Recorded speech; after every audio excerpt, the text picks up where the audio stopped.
Good morning from a frigid Colorado. It's a balmy 0 degrees this morning, and today I'm going to tell you a tale of three companies and the state of the semiconductor industry from a technological and production point of view. Now, if you go back to the world before 2017, the technology of the day was something called deep ultraviolet. Which was basically a way of producing microchips. And Intel, the American technological giant, was the world leader by pretty much any measure. And they had gotten a little cocky and they had gotten a little bit lazy. So they would design chips 2, 3, 4 models out, but would only produce the next one up. Because they were so far ahead of everybody else, they didn't feel the need to jump steps. So they would use DUV, and they would make a chip that was marginally better than the one before. And then at the end of the year, no one had caught up, so they'd do it again and again and again. And they did this for like 15 years. I mean, they're very good at what they do, but they could have pushed the technological envelope a lot more had they chosen to. In part, that was because of the nature of DUV technology. The problem with it is you have to kind of make micro adjustments and physically adjust the equipment for each type of chip, and you have to do that manually and physically. And so with every design, you had to do it all over. And with every machine in a fabrication facility, you would have to do it independently. So no new chips from different machines are going to be quite exactly alike, and it generated a relatively higher loss rate from the final semiconductors than what we have today, and so generated a little bit more waste. But again, they were the industry leader, no one was close. Well, they were always had their eye on the future, however, and so they invested in new technologies that would take them beyond DUV, one of which is EUV, extreme ultraviolet. And the company that developed that technology is ASML out of the Netherlands. And back in 2016, ASML thought this stuff was ready to go. So they're providing demonstrations for Intel, showing them how this technology is better. You can not only get more nodes on a chip and get to smaller and smaller nanometers, but it's all digital. So you kind of type in what you want to the machine over the course of a few days to a few weeks, and then the machine doesn't actually have to be physically manipulated in the way that DUV did. Now, what that would mean is you'd have a higher success rate and more efficiency, but back in 2016, Intel was like, I don't think this technology is quite right, and we're the industry leader, we're going to give it a few more years. Well, ASML, not very happy with that, marketed the technology to everybody else, and a company decided to take the plunge. That company is TSMC out of Taiwan. And when we get to 2017, TSMC suddenly hits the ball out of the park and proves that EUV is ready for mass application, and over the next couple of years very rapidly overtakes Intel because they have a shorter turnaround time for their chips, and they can make chips with smaller nanometer sections. It isn't until 2022 or 2023 that Intel finally makes its first extreme ultraviolet chip. So TSMC in Taiwan has been the industry leader now for several years. Now, we've had a kind of a reverse in the roles now. ASML, the Dutch, have another new technology called high numerical aperture, whose physics I'm not even going to pretend to understand, and they have marketed again, and this time Intel is the one that's behind, and they're kind of desperate and kind of hungry, and TSMC is the one that's resting on their laurels. So the first delivery of those new machines, the high-NA chips, went to Intel in the second week of January of this year. And Intel expects two things. Number one, they plan to overtake TSMC using the EUV technology in 2024, hoping to get down to 2 nanometers. Right now, the industry lead is at about 3 nanometers, and that's a TSMC product. And then next year, they hope to leapfrog even further, provided that these new high-NA machines work, which we'll find out pretty soon. Anyway, that's where we are right now. In terms of the overall geopolitics, it's pretty straightforward. Right now, 90% of all high-end chips are made by one company, TSMC, in one city in Taiwan. It's a high concentration. But if Intel, working with ASML, can pull this off, all of a sudden we will have facilities in the United States that are working on the higher-end stuff, with some of the first facilities that are going to be going online outside of Phoenix and Columbus, Ohio. So stay tuned, because the geography of these chips is about to evolve pretty significantly, if high-NA works. And if not, we're still stuck with Taiwan. It could be worse.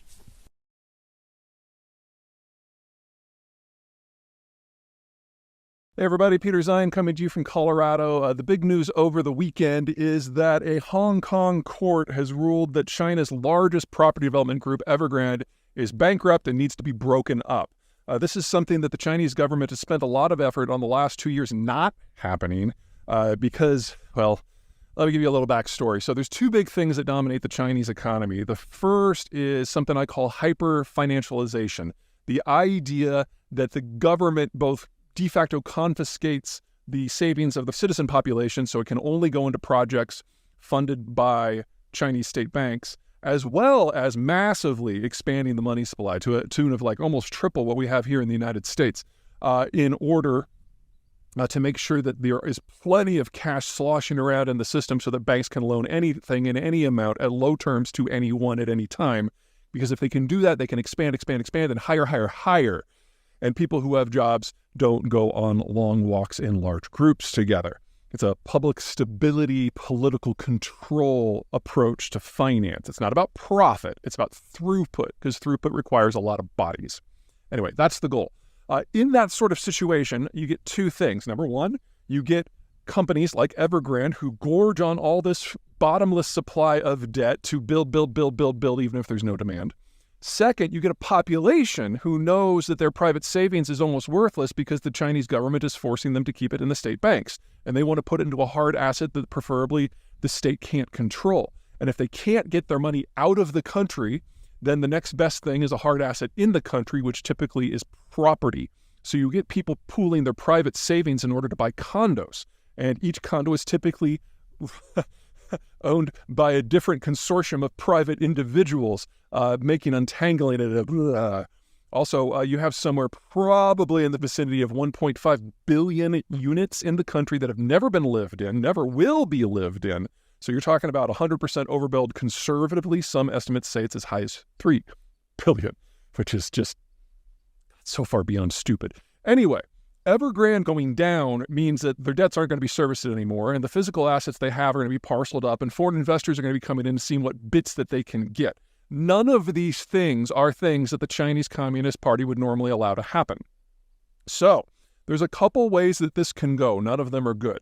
Option number one is we follow a Western-style bankruptcy and restitution program where this system is broken up, and a lot of their assets are sold at pennies, maybe dimes on a dollar, and it just goes away. If that happens, we will have a very clear idea of just how much the oversupply in the market is, and you can count on private citizens being up in arms.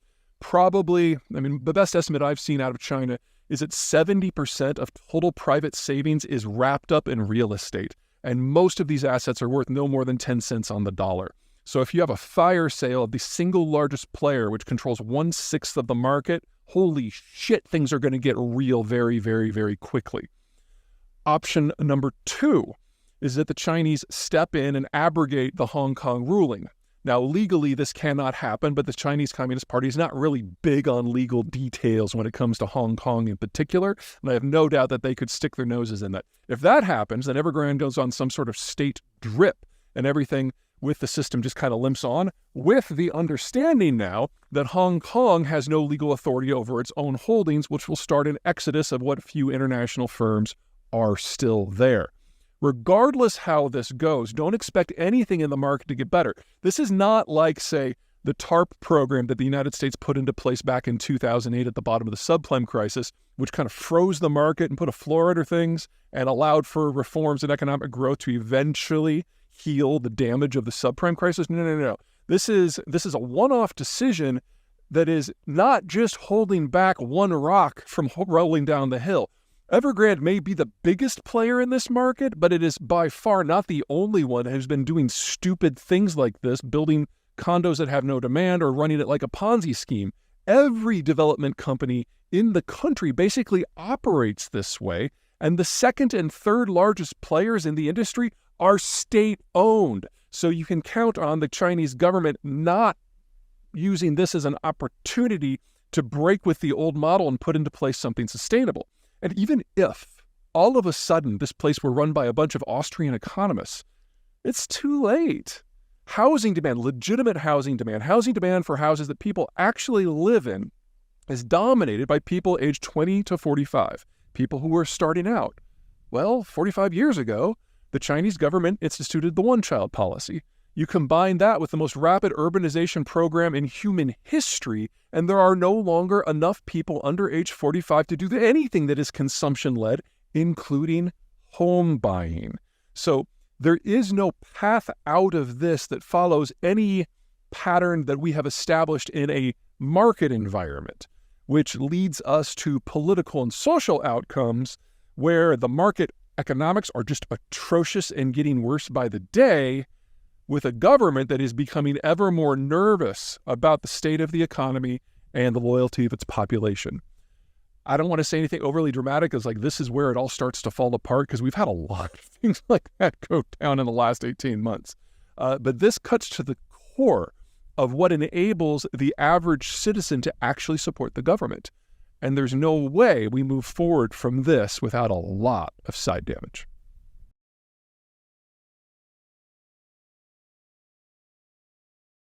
Hey everybody, winter is here. I'm coming to you from Eastern Washington, and today we're going to talk about winter in Texas. Now, if you guys remember back a couple of years, I think it was 2021, Texas got hit by a cold storm and basically everything collapsed. All of their energy generation, especially natural gas, just ceased functioning. And 200 people died over the course of a couple of weeks because of the lost electricity. That has not repeated with this cold front, even though by many measures in most parts of the state, temperatures got a little bit lower. So 5 things are different now compared to what happened back in 2021. First of all, while it did get as cold or even a little colder, the cold snap wasn't quite as long. It didn't last like the 2.5 weeks like it did last time, so the system wasn't put under as much long-term stress. But the bigger issues have to do with organizational and structural changes that the Texans have implemented. The big driving factor for things on the legal side and the regulatory side was Governor Abbott, who had spent a lot of time before 2021 making fun of California for their rolling brown and blackouts because they just have a horrible grid and a horrible energy system. And then, of course, in Texas, you had 200 people die, so he was personally motivated to make some changes. And he pushed them through the legislature, which forced the regulatory structures in Texas to adjust. And the biggest part of those changes affected the natural gas industry. So Texas, before 2021, didn't have its natural gas system winterized at all. And there's a lot of water vapor that comes up as a byproduct of natural gas production, and a lot of time it's in the gathering pipes. So what would happen when we got to sub-freezing temperatures is that water vapor would condense into liquid and eventually condense into ice and then clog the pipes. So the entire system across especially northern Texas and the Dallas area froze up, and so there was no fuel to burn to do everything else.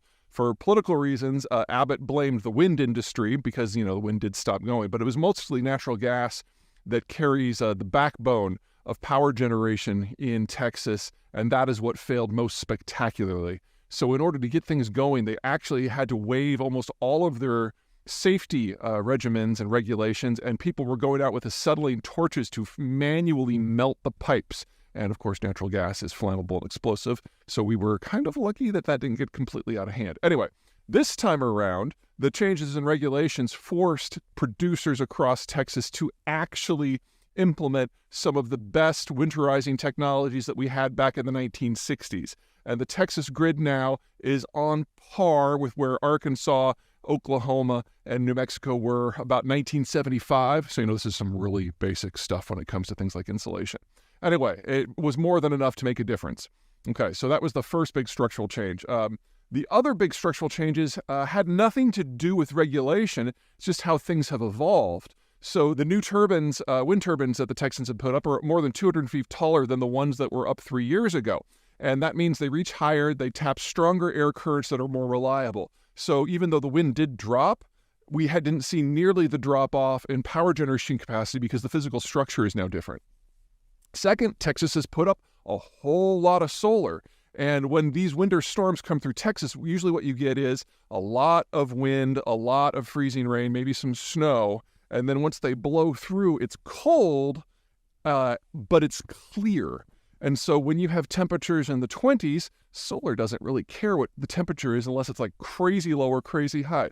So solar was generating near record energy for the time of year. So you had two different streams of energy coming into the electrical system that they didn't really have last time, and their baseload system with natural gas worked a lot better than it did.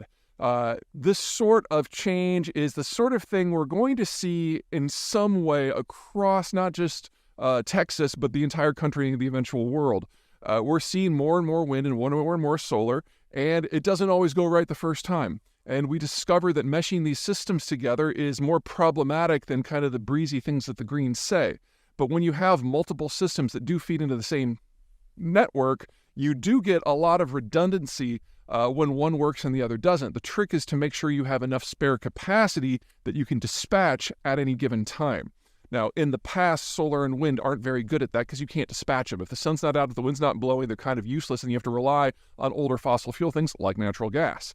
But what we're seeing in Texas specifically is that we're already seeing turbines that are 800 meters tall. And in the next year or two, we're going to be pushing the kilometer tall barrier. And again, stronger currents, more reliable, used for baseload.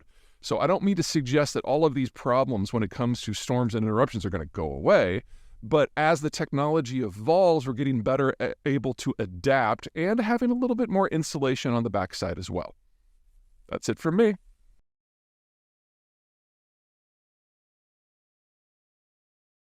Everyone, Peter Zeihan here, coming to you from Doubtful Sound, and in this next in our series of regional geopolitics in a post-American world, I want to talk about Northern Europe, specifically the Scandinavian region. Now, this is an area that has been fractured by history. You've got islands, you've got peninsulas, you've got de facto city-states. But while they have been powerful in the past, they've kind of been sleeping for the last 300 years. And during the Cold War and the post-Cold War era, it's been fractured into a number of different governments. But I think the best way to think about this is not so much a collection of countries, but a family of Vikings who are getting to know each other again. The original Vikings were the Danes and the Swedes, who basically went off, raided and pillaged, and founded little trading depots everywhere that they went. And some of those depots eventually rose to become significant countries in themselves. Think of Riga in Latvia, or Oslo in Norway, or Reykjavik in Iceland.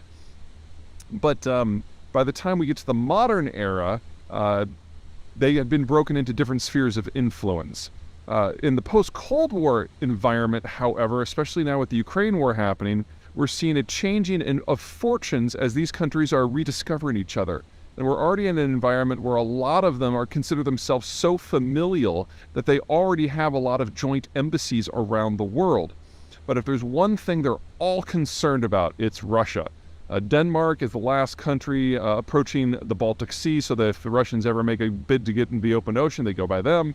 The Norwegians control the northern coastline, so they know the North Point is something they're responsible for. Estonia, Latvia, and Lithuania used to be Russian colonies under the Soviet period, and Sweden is a mid-sized power that was ultimately smashed by Russian power 3 centuries ago, and only recently has kind of emerged, whereas Finland was both a Swedish territory and a Russian territory, based on which time frame you're looking at, and only really became independent in a traditional sense in the last decade or so, as it's broken away from its Finlandization programs, which were basically a way that the Soviets used to crush Finns' strategic autonomy. What we're seeing now is this whole cluster of countries coming back together, all on the same side of the same geopolitical orientation, no longer fractured by other powers, with Sweden absolutely being the center weight of all of it. It's probably best to think of most of these countries not so much as countries, but as cities that just happen to own another swath of territory. So in the case of, say, Riga or Copenhagen or Oslo, over half, in fact, almost 3/4 of the population is in that one city, and the rest of the territory just kind of hangs on. Sweden is the exception. I mean, yes, Stockholm is by far the largest, but it actually has a populated zone in the south that is agricultural. There are a number of cities going up and down the Baltic Sea coast. And so it is arguably as powerful, if not more powerful, than all of the others put together. And now that Sweden is emerging from its traditional neutrality and starting to write its own security policies, it is going to be a major force to be reckoned with. A couple things about this region to keep in mind. Number one, it is very, very naval. Because of the Baltic Sea, because of the Gulf of Bothnia, This is a zone that if they're going to survive, they have to do so in the context of having a powerful navy to keep potential rivals at bay. And that means, number two, it's actually fairly easy for them to partner with other powers from out of region, assuming for the moment that those other powers are also naval. Because if they were to partner with, say, the French or the Germans, who are primarily land powers, these countries would see themselves overwhelmed. They're just not big enough. Sweden doesn't even have 10 million people versus, say, France is roughly 60. The whole region put together can't add up to a France, much less a Germany. But if you bring in the United Kingdom, you've got a very different sort of power dynamic. And the United Kingdom, like the Swedes, like the Danes, like the Estonians, really doesn't want to see a single large mega power emerge in the Eurasian or the European space, because that would be a threat to their naval independence. And so the Brits have always gotten along spectacularly with all of the Scandinavians, and now that the Swedes and the Finns are ditching neutrality, the partnership between London and these places is very strong. To a lesser degree, the United States is in the same place. Now, the United States overall is looking to slim down its security commitments moving forward, but it doesn't take a lot of cooperation between the Americans and, say, the Finns and the Swedes and the Norwegians in order to achieve some outside outcomes, because all of the Scandinavians just want to maintain independence, which means they're always going to be, to a degree, hostile to anything that happens in Moscow and, to a lesser degree, continental Europe. That means for a very small price, the United States can really achieve some outsized outcomes working through some very credible partners. So we should start to think of the relationship between the Americans and the Baltics and the Norwegians and the Scandinavians, however you want to define the cluster, as very similar to the American relationship with Australia. A powerful, creative ally that punches above its weight, that's going to do its own thing for its own reason, but which dovetails with American power moving forward. All right, that's it for me. Catch you guys next time.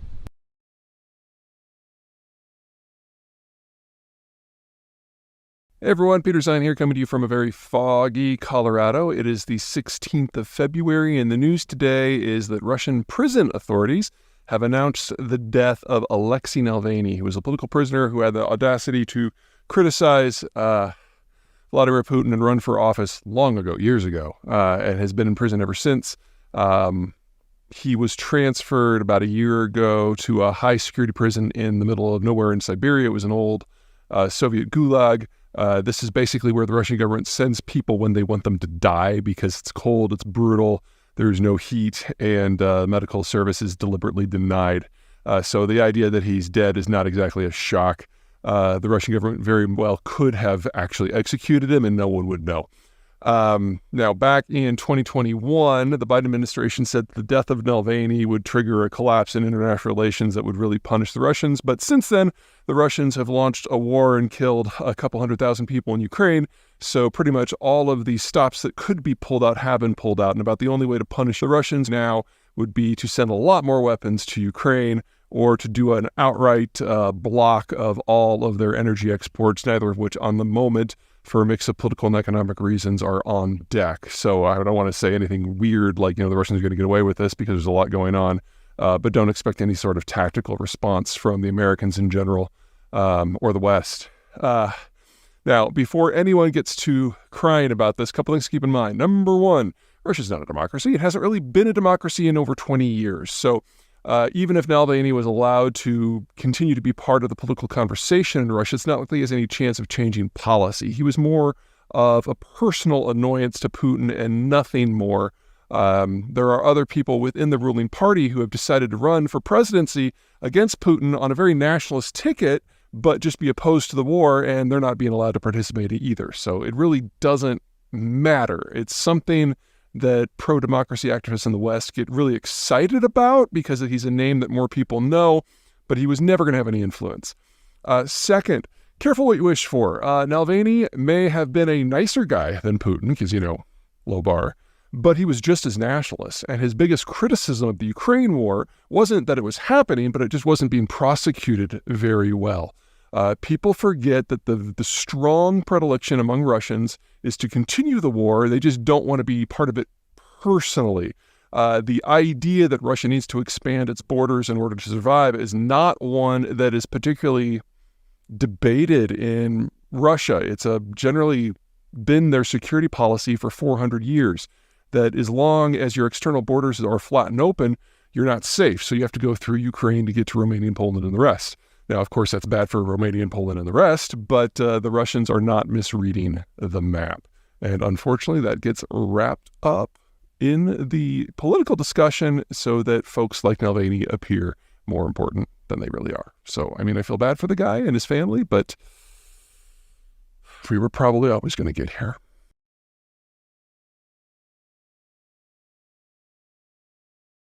Hey everybody, Peter Zeihan coming to you from Colorado, where we're about to get another 6 inches of snow.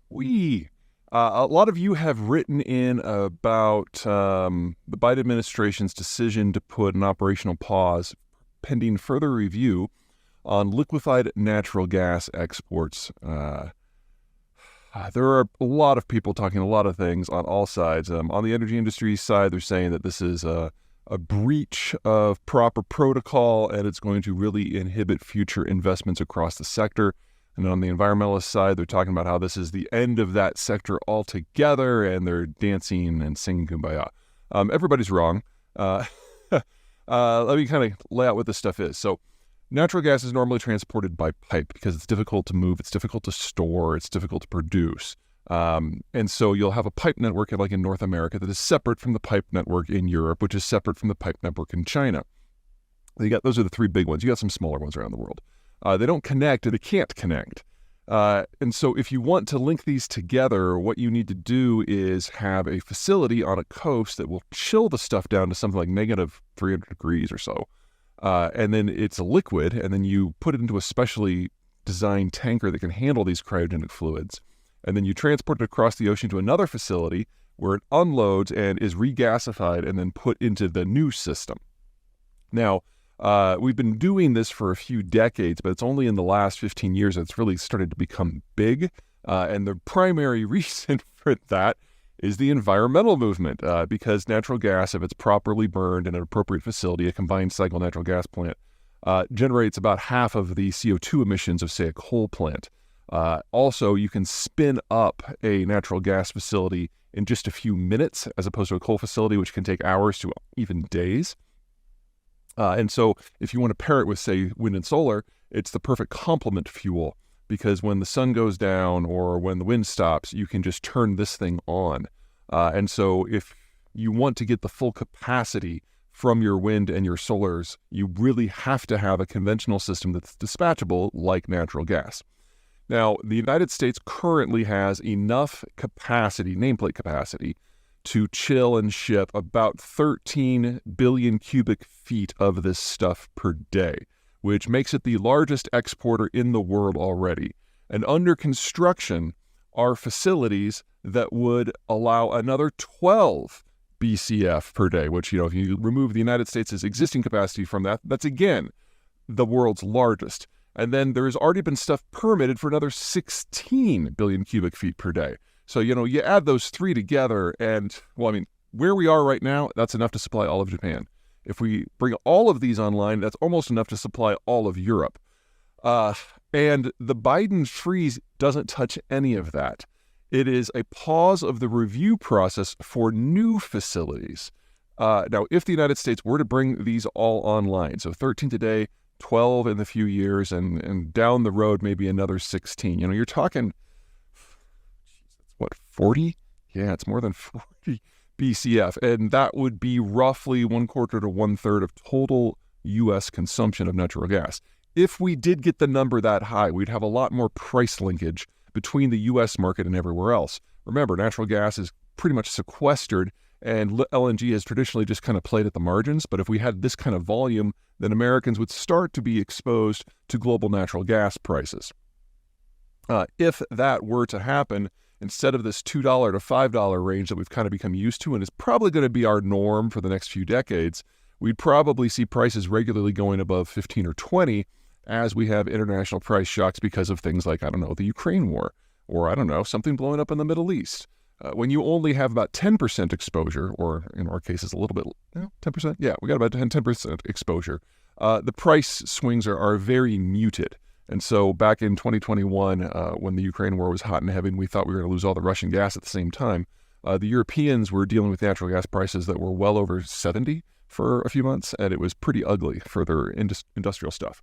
Anyway, let's talk about what people are talking about with this. On the industry side, the idea that we're going to build out past 40 is kind of a stretch anyway, so the oil companies are just whinging because someone's telling them that they can't do anything right now.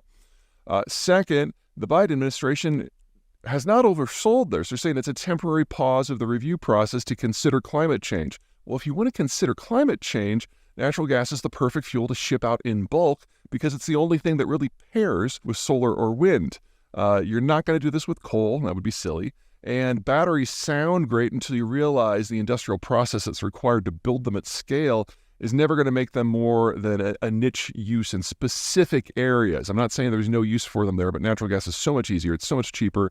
And by most measures, it's actually a lot cleaner too.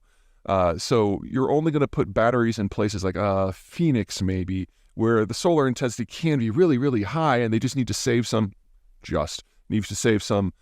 for nights. And then on the environmental side, the celebrations, number one, this is not forever. It's a temporary pause of the review process, which the Biden administration can reverse with a stroke of a pen, or any additional leader could, for reasons environmental, economic, or strategic. Remember that a lot of the stuff that's getting shipped out right now is going to Europe in order to allow the Europeans an option other than sucking down Russian gas. So, this is kind of important from that front too. So everyone's kind of making a really big deal out of it, but I think the thing that is most hilarious is that the Biden administration has found a way, again, to satisfy the environmental activists without actually changing the system. This is very similar to what he did when he came into the presidency and he put a moratorium on fracking on federal lands, and everyone was all wailing and gnashing their teeth on one side and screaming bloody delight on the other side. Well, people forget that 99% of all shale operations are on private land, and that is regulated by the states. So it was less than 1% of wells that were affected at all. But it made the environmentalists happy, and it pissed off the energy industry, but it didn't really change anything at all. And Biden is never going to be the preferred candidate of the energy industry, and he was able to placate some of his more hardcore supporters. He's now done that again. So it's a fairly savvy political move that actually moves the needle not at all, which, is one of the smarter things you can say about politics these days.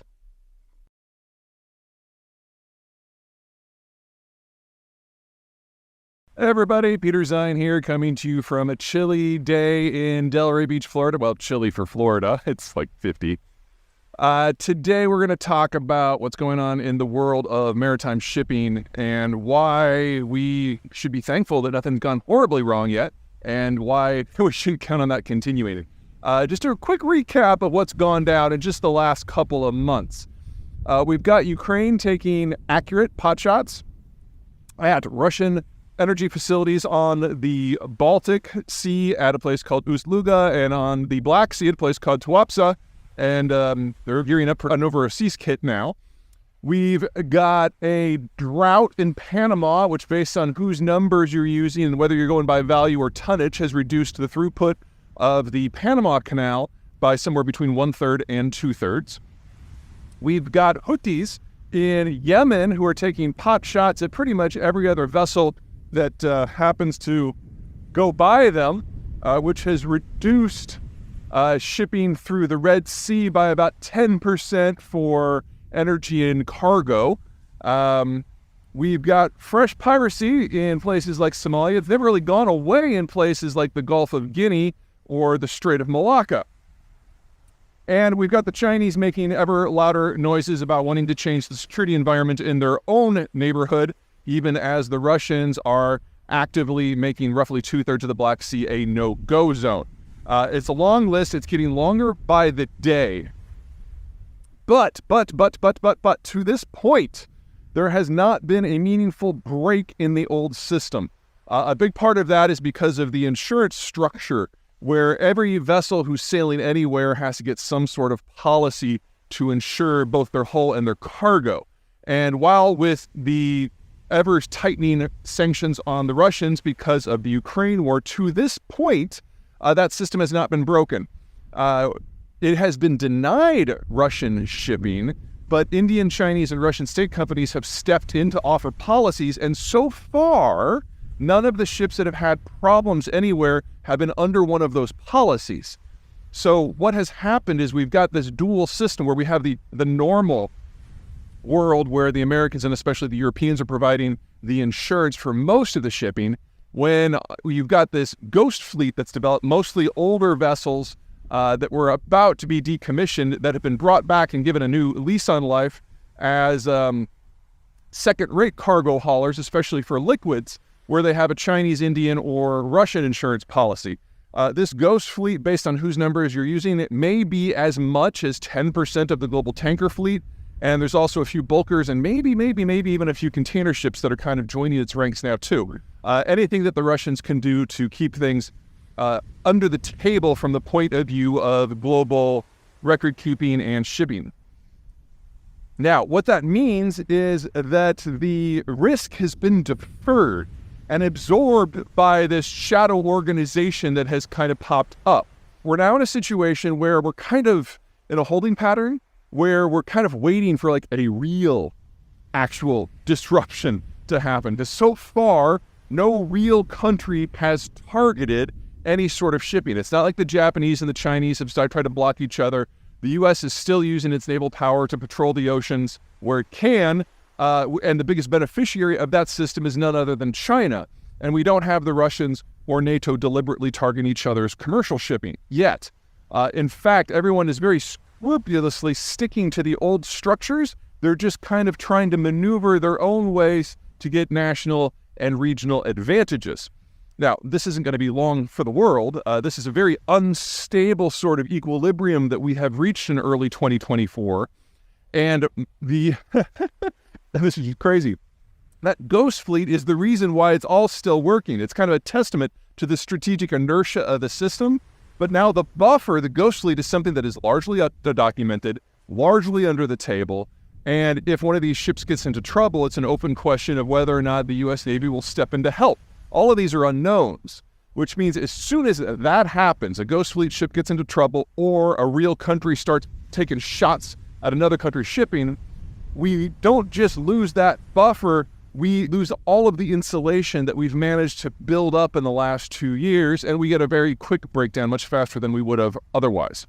Now, based on what happens geopolitically, this could all go any number of directions. If the United States decides to take a shot at what the Iranians are doing in the Gulf, that obviously takes us one direction. The Chinese decide to do something in the South China Sea, that takes us another. If Ukraine accidentally hits an actual third-party vessel in some of its anti-Russian operations, it goes another. If the Russians board and capture somebody going to a Ukrainian fort, that takes another.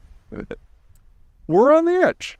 There's a lot of guns aimed at our heads right now. And it honestly, from my normal point of view, it doesn't really matter which way this goes. It all leads to the same end place, where long-range shipping is simply no longer viable. And shipping in general through dangerous areas is simply no longer viable. And the two biggest plays in the world that benefit from the current system are, ironically, Russian sanctions-busting oil exports, which have to sail all the way around Eurasia, and Chinese merchandise exports who have to do the same thing. Those are the longest haul plays out there, all going through dangerous zones. So when this cracks, we see those two things get hurt first, but they will be far from alone. Remember, East Asia is home to half of all manufacturing supply chain steps.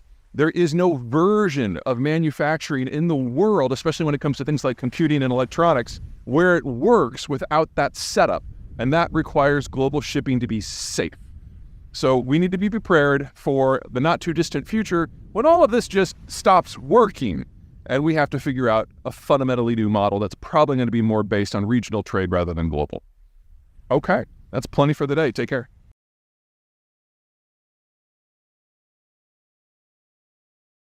Hey everybody, Peter Zeihan here, coming to you from snowy Colorado, where in the last 18 hours we've gotten 18 inches of snow, which means that this morning is a time for clearing and shoveling. But there is more to winter than shoveling and icicles. There is also the fun and games that comes with agriculture. In fact, winter is arguably the single biggest factor for how our world got to be in the shape it is more or less this century and last century. The issue is that when winter hits, everything stops, and you have a layer of moisture that then insulates the ground. This does two things. Number one, it preserves a little bit of moisture in there, and then we'll get a little bit back in the spring. But more importantly, the thicker the snow, the greater the insulation. And so you actually still have biological processes going on under the surface, even right there in the topsoil. Basically, you've got organic material that is decaying, or as farmers like to call it, the formation of free fertilizer. If you look at the map of the world's agricultural zones before roughly 1900, the pre-industrial era, you'll notice certain patterns. The American Midwest, to a degree the American Piedmont, Northern Europe, Central Eurasia, the Rio de la Plata Basin in South America, and the southeastern part of Australia and South Africa. Sorry, I forgot Northern China as well. What do these areas all have in common? It gets cold. You get some snow. And so you get that recharge system. They're temperate climates where the free fertilizer is kind of baked into the cake. If you go outside of those zones pre-1900, it's not that there's not agriculture, but by definition, it's almost not large scale. And most of the crops that feed most of humanity, so you're talking rice, soy, wheat, and corn, those four crops grow best in those conditions. You move out of those zones and you're talking different crops, things like sweet potatoes or yams. And it's not that you can't support a population with those things. It's that you can't support a large population with those things. So they're not nearly as amenable to row croppage. It's more subsistence farming as a rule. Now, that of course changed right around between 1900 and 1945 for some countries, and then between roughly 1990 and 1995 for the rest. What happened there was first the development and then the mass application of industrial-level agricultural inputs, things like fuels and fertilizers, which allowed you to plant more traditional crops in zones that normally weren't really great for it. In addition, those lower output crops per acre, if you started putting things like fertilizer, they would do a lot better. As a rule, the industrialization of agriculture had a bigger impact on marginal lands than it did on the prime lands. The prime lands still saw their output increase by 50% to 150%, but it's the marginal lands that saw a tripling, quadrupling, or even more. Now, something to keep in mind with all those secondary lands. If you're talking about, say, a steppe where it's just dry, with agriculture, nothing really happens. If you're talking about the tropics, yes, you have a riot of growth, but the nutrients are consumed by that growth as soon as the growth rots. So if you clear the jungle and the rainforest, the soil that's left behind is almost nutrient non-existent. And without those industrial level inputs, you really can't grow crops at scale in these zones. Now, because of industrialization of agriculture, we haven't simply seen the part of the world that humans cultivate expand by a factor of 3. We've seen the population expand by a factor of 3 as well. My concern is that we're entering an era where the supply chains that allow those industrial inputs to function, to exist, are going to break down. And for countries like China or Brazil, who import the vast majority of those inputs, that means the ability to sustain post-1900 levels of population are going to be hugely hit. In the case of Brazil, they still have portions of the country that are still temperate. It's not like they're going to starve, but they're no longer going to be a massive agricultural exporter to places like Brazil. So, for those of you who live in a place where you don't have snow, yes, you get more time on the beach and you don't have to shovel. But it also means the security of your food supply is decided by people in different climate zones with supply chains that are a continent away that you have no ability to protect or even influence. And in the world we're going into, that's going to get a little rough.